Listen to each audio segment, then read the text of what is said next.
Time for French Connections, our weekly look at the intricacies of life here in France with Solange Mougin. Solange, great to see you. This week you're focusing on some fall traditions here in France. Yeah, autumn is finally upon us, and we really are in the midst of a fall break here in France for school children. It's a time to get away for many families. Around 1 in 3 French people actually take this autumn break, heading most often to the countryside or to the south with the hope of an Indian summer. Une bonne coupure. Le travail, ça va être tendu jusqu'à la fin de l'année, donc on va prendre une semaine pour bien respirer, bien se reposer. Now, around half of those that do go away stay with friends or family. Nonetheless, it is also an opportune moment for the tourism industry. Réceptionniste.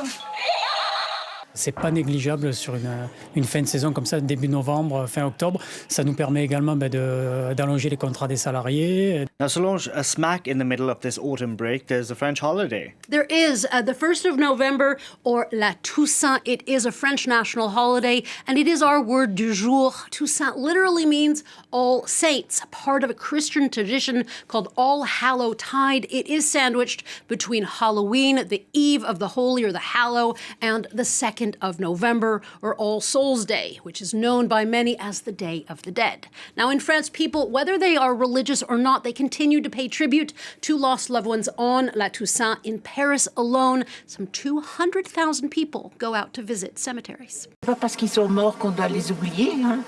C'est normal d'aller les saluer. Et parfois on discute, parfois on parle. C'est peut-être un peu idiot, mais c'est vrai, on dit.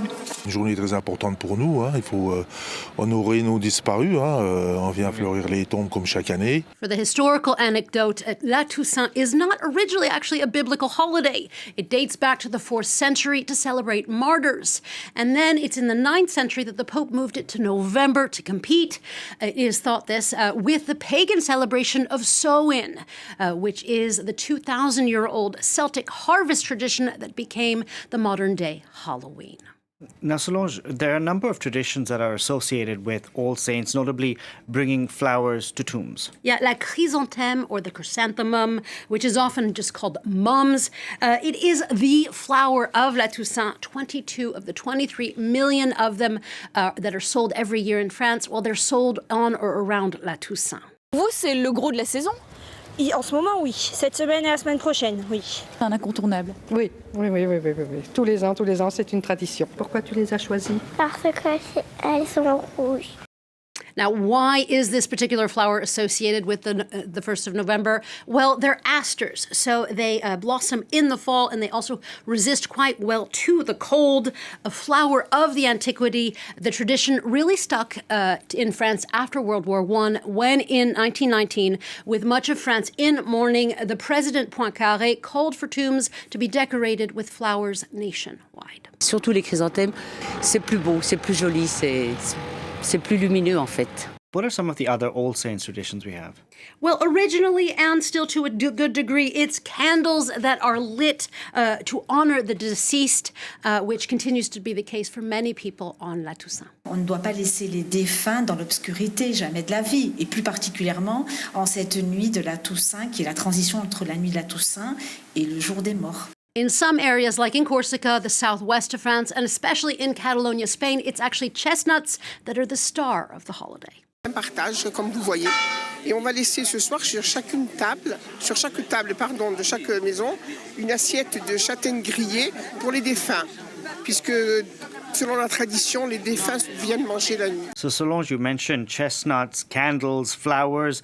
What about pumpkins and Halloween? Well, I think it's safe to say, depending on who you ask, France has a bit of a love-hate relationship with Halloween. Part of this has to do with how it is seeped into French culture from the United States. Horror movies and TV shows familiarize the public with this tradition, with brands capitalizing on it, and then in the 1980s and 90s. But then in the early 2000s, there was a bit of a backlash. Le problème, c'est que c'est fabriqué de manière industrielle. Et c'est le côté industriel d'Halloween qui est gênant, qui est pénible.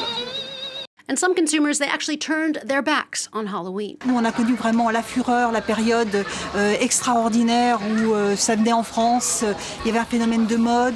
Aujourd'hui, ça meurt petit à petit. On avait pensé qu'on pouvait mettre quelque chose de complètement artificiel et d'orange pour cacher quelque chose qui était beaucoup plus essentiel et qui aujourd'hui revient et qui est tout simplement le désir de réfléchir au sens de la vie. Now, the Catholic Church even led a campaign called Holy Winds. Some street preachers, they even made up some pretty inventive definitions of what the word Halloween means to get people to go to church. Halloween, halo en anglais, ça veut dire ombre. Et win, ça veut dire gagner. L'ombre gagne. Nous, on ne veut pas que l'ombre gagne, on veut que la vie gagne. So has this rejection of Halloween persisted? Well, when it comes to kids, and especially to candy, you just have to enter any French supermarket to see the deals, the candy deals on orange and black bonbons. According to Nielsen's, 94 million euros worth of candy was sold during the weeks before Halloween in 2021.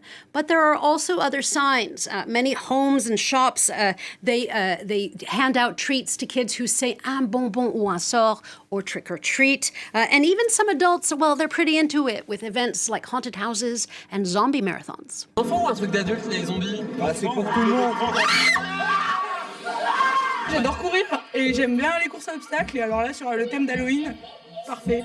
Now, some may argue that the carnival element of Halloween has drowned out other sort of carnival traditions in France and has eroded the cemetery pilgrimage of La Toussaint. But I say that both are possible. A spooky costume, a jack-o'-lantern, some candy, and then some flowers the next day to reflect on life and on death. Thank you very much for that, Solange Mougin there with French Connections. You can check out other editions of the program on our website, france24.com.